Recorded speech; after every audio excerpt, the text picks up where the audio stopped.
Want to buy some really awesome stuff like what's seen in this video? Then head on over to BigBadToyStore.com where you can shop thousands of action figures, statues, busts, replicas, graphic novels, and more by clicking the link in the description below.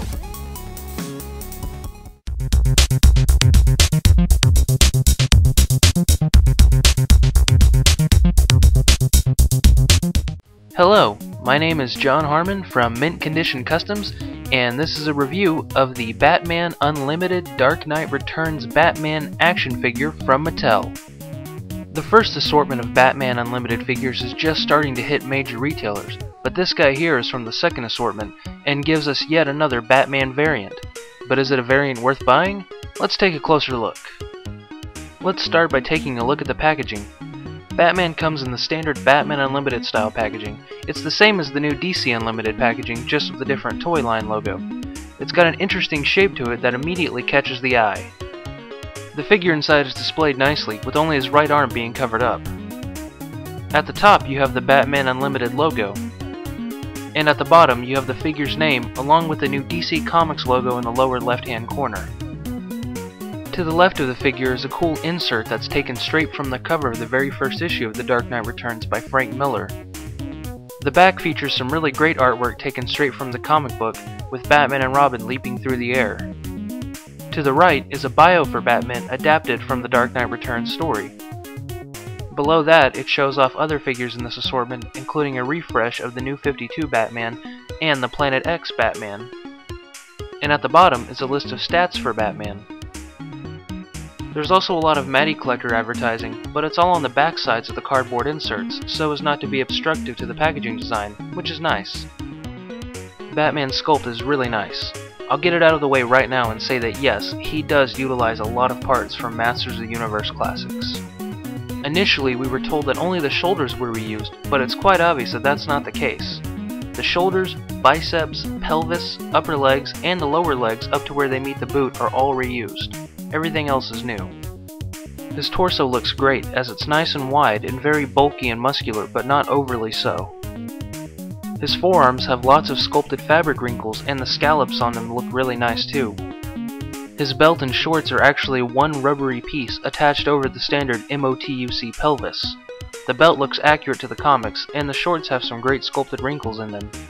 The boots and feet look great. The boots have some good fabric folds in them and also have the ankle joint pin sculpted over to make for a tighter joint. The feet themselves look very utilitarian, which is definitely accurate to Frank Miller's art. The head sculpt looks incredible. It's almost a mix of Frank Miller, Jack Kirby, and the DC UC style. You can see the outline of his brow and the wrinkles around his eyes, and the general boxy shape of the head is very reminiscent of the comic book. He's got this growling face that I really like, as it seems appropriate for any pose and doesn't come off as goofy. The blending of the MOTUC parts with the new parts really paid off. Most of Batman is just cast in the appropriate color, and is a mix of gray and black, naturally. The gray areas have some subtle airbrushing applied to them to help bring out the sculpt, and look really nice. The bat insignia on his chest is perfect. It's completely symmetrical and there's no slop to it at all.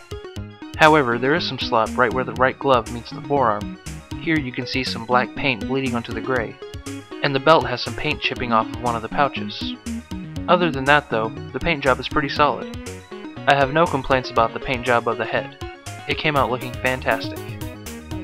Now let's check out Batman's articulation. He has a ball-jointed head allowing for up and down movement as well as side-to-side movement.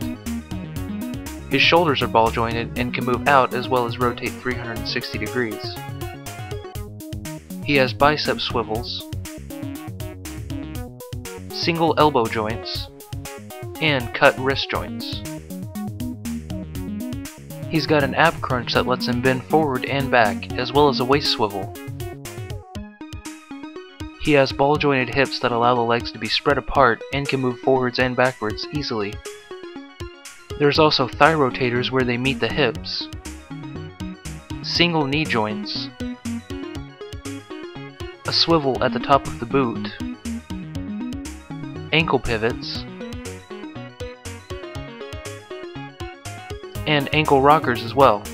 Yes, that's right, a DC Universe figure with ankle rockers again. So as you can see, the articulation on this figure is actually really good. All the joints are nice and tight, and they allow for a number of poses and a great range of motion.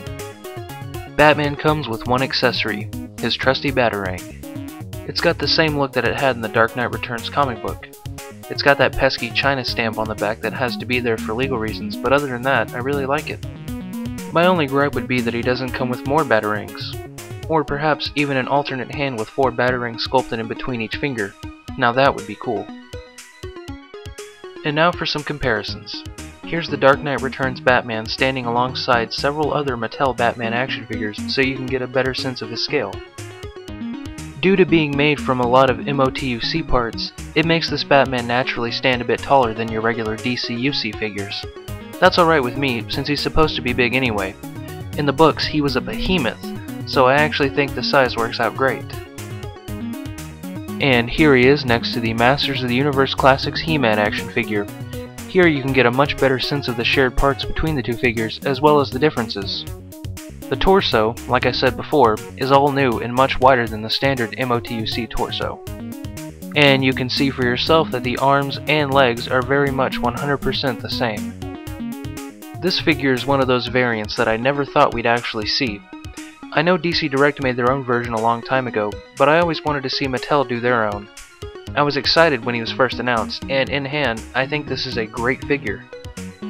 I think this figure does a really great job of paying tribute to Frank Miller's art, as well as blends it in nicely with the other 6-inch DC Universe figures Mattel has made. I would absolutely love to see more Dark Knight Returns figures from Mattel. This body could easily be used again for Superman, and I'd at least like to see Carrie Kelly and Joker as well. I doubt they'll actually get to those though, as this does seem more of a one-off variant than a start to more Dark Knight Returns figures, but it's nice to think about, right? This figure is just now arriving in comic and specialty shops all over the country, so be on the lookout. If you'd like to order it from online though, he's currently for pre-order on BigBadToyStore.com and should arrive soon. I'll provide a link in the description. Be sure to check out www.mintconditioncustom.com for more action figure reviews and to see my gallery of custom action figures.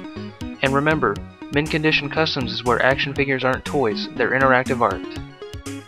Thanks for watching.